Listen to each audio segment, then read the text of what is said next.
सात बहिना झुलवाया नवा होया हे झूलतारी सात बहिना झुलवाया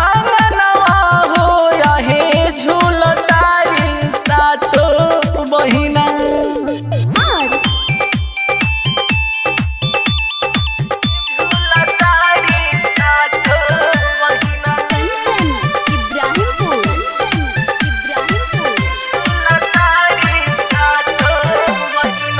देखनी राकेश के हम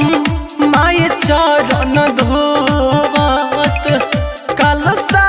के अरिया जहिया सोनू के बोवत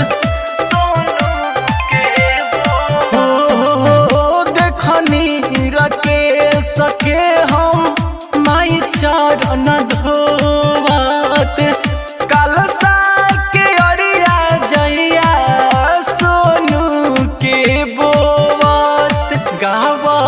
तारे राम बाबू माई के भजनिया यार माई के भजनिया तो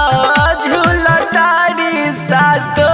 बहिना झूलतारी सात बहिना झुलवाया नवा होया हे झूलतारी सात बहिना झुलवाया नवा होया हे झूलतारी सात बहिना।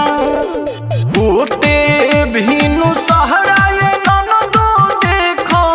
नि सपनावा यार देखो नि सपनावा तो झूलतारी सात